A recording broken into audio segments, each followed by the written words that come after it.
Bardoli Dhulia highway પર બે બસો વચ્ચે ગંભીર અકસ્માત, બસમાં આગ લાગતા બે કરતાં વધુના મોતની શંકા। બારડોલી પ્રતિનિધિ। બારડોલી ધુલિયા હાઈવે પર આજે ગંભીર માર્ગ અકસ્માત સર્જાતા વિસ્તારમાં અફરાતફરીનો માહોલ સર્જાયો હતો। બારડોલીના ઉવા ગામની સીમમાં બે બસો વચ્ચે થયેલી જોરદાર ટક્કરના કારણે અકસ્માત બાદ એક બસમાં આગ ભભૂકી ઉઠી હતી। પ્રાથમિક માહિતી મુજબ અકસ્માત એટલો ભયાનક હતો કે બસમાં આગ લાગતા બે કરતાં વધુ મુસાફરોના મોત થયાની આશંકા વ્યક્ત કરવામાં આવી રહી છે। ઘટનાની જાણ થતાં જ સ્થાનિક લોકો, પોલીસ તથા ફાયર બ્રિગેડની ટીમો તાત્કાલિક સ્થળ પર દોડી આવ્યા હતા અને બચાવ કામગીરી હાથ ધરી હતી। અકસ્માતમાં અનેક મુસાફરો ઈજાગ્રસ્ત થયા હોવાનું જાણવા મળ્યું છે। ઈજા પામેલા મુસાફરોને તાત્કાલિક સારવાર માટે બારડોલીની સરદાર હોસ્પિટલ તેમજ સત્યાગ્રહ હોસ્પિટલ ખાતે ખસેડવામાં આવ્યા છે। હોસ્પિટલોમાં ઈજાગ્રસ્તોની સારવાર ચાલી રહી છે।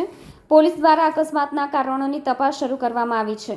ઘટનાના કારણે હાઈવે પર થોડા સમય માટે ટ્રાફિક વ્યવહાર પણ પ્રભાવિત થયો હતો।